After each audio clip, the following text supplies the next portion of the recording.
السلام علیکم ورحمۃ اللہ وبرکاتہ۔ محترم سامعین حضرات، ہم جو کہتے ہیں کہ یہودی پوری دنیا سے بڑے بڑے اچھے محلات، بڑے بڑے اچھے بزنس چھوڑ کر یہ فلسطین کی سرزمین جہاں پہ انہوں نے اپنا ملک بسایا، جس کو اسرائیل کہتے ہیں، یہ کیوں آ رہے ہیں؟ تو میں کہتا ہوں کہ یہ آ نہیں رہے، ان کو لایا جا رہا ہے۔ اللہ رب العزت قرآن مجید میں ارشاد فرماتے ہیں وعنده مفاتح الغیب لا يعلمها الا هو ويعلم ما في البر والبحر وما تسقط من ورقة الا يعلمها ولا حبة في ظلمات الارض۔ اللہ فرماتے ہیں کہ ایک پتا، جی ایک پتا بھی میری اجازت، میرے علم کے بغیر حرکت نہیں کر سکتا۔ تو اتنا بڑا کام جو ہے وہ دنیا میں ایسے تو نہیں ہو جاتا۔ اللہ رب العزت نے ان کو جب اس زمین سے نکالا وَقَطَّعْنَاهُمْ فِي الْأَرْضِ أُمَمًا، تو پوری دنیا میں اللہ نے ان کو پھیلایا، اور پھر اللہ نے ان سے وعدہ کیا تھا وَقُلْنَا مِن بَعْدِهِ لِبَنِي إِسْرَائِيلَ اسْكُنُوا الْأَرْضَ فَإِذَا جَاءَ بَعْدُ الْآخِرَةِ جِئْنَا بِكُمْ لَفِيفًا۔ اللہ فرماتے ہیں میں نے بنی اسرائیل کو کہا کہ ہاں اب تم زمین کے اندر رہو، لیکن جب آخری وقت کا وہ وقت آئے گا، آخری وعدے کا وقت آئے گا، تو اللہ فرماتے ہیں میں تم ساروں کو کھینچ کر ایک جگہ پہ لے کے آؤں گا۔ تو جی ناظرین، اللہ رب العزت کی قدرت سے، اللہ رب العزت کے اذن سے ان سارے یہودیوں کو یہاں پر اکٹھا اس وجہ سے کیا جا رہا ہے کہ وہ آخری مارکا، ان کا تو پلان ہے نا گریٹر اسرائیل بننا، جبکہ ان کو یہاں پر اس وجہ سے اللہ رب العزت لا رہے ہیں کہ ان کا یہ گریٹر اسرائیل نہیں بنے گا بلکہ گریٹر قبرستان بنے گا۔ کیونکہ نبی علیہ السلام کی زبان سے یہ الفاظ نکلے تھے کہ آخری وقت میں جس وقت وہ بڑا مارکا ہوگا، حضرت عیسیٰ علیہ السلام اللہ کے حکم سے نازل ہوں گے، نیچے آئیں گے، تو وہ دجال کو، جو ان کا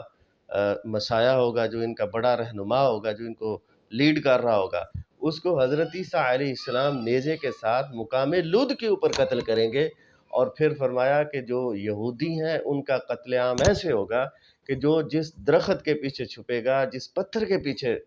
چھپے گا، وہ پتھر اور درخت بھی بولے گا کہ اے مسلم، میرے پیچھے یہودی چھپا ہوا ہے، اس کو قتل کر دو، سوائے ایک درخت کے جس کا نام غرقد ہے۔ اور آپ جانتے ہیں کہ پچھلے کئی سالوں سے یہودی اس پہ فوکس کر رہے ہیں کہ وہ غرقد کی شجر کاری کرتے ہیں، غرقد کے درخت لگاتے ہیں، اور حال ہی میں یہ جو میزائل آتے ہیں غزہ کی طرف سے، تو آپ سوشل میڈیا کے اوپر دیکھ سکتے ہیں کہ وہ یہودی جو ان کی آرمی ہے، وہ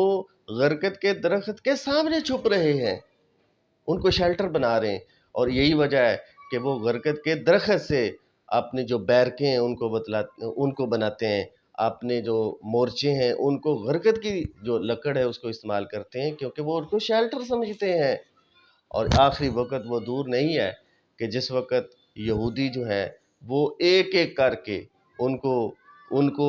جو پتھر ہے وہ بھی پکارے گا، جو جس اوٹ کے پیچھے بھی ہوں گے تو وہ اس کو بلائے گی، مسلمان کو آواز دے گی کہ میرے پیچھے یہودی چھپا ہوا ہے، تو بالآخر یہودیوں کا خاتمہ ہوگا۔ اور هو الذی ارسل رسولہ بالہدی ودین الحق لیظہرہ علی الدین کلہ،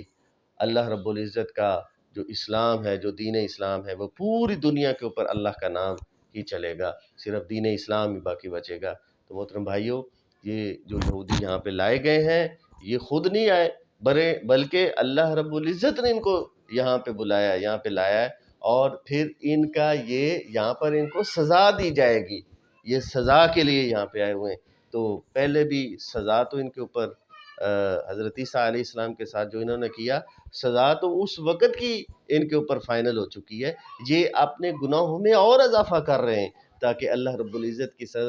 طرف سے مزید سخت عذاب کے یہ مستحق بن رہے ہیں۔ تو ہم اللہ سے دعا کرتے ہیں اللہ رب العزت ان کے عزائم کو خاک کے اندر ملائے، اور اللہ رب العزت مسلمانوں کی مدد فرمائے۔ اللہم انصر الاسلام والمجاہدین فی کل مکان، سبحان ربک رب العزت عما یصفون، وسلام علی المرسلین والحمد للہ رب العالمین۔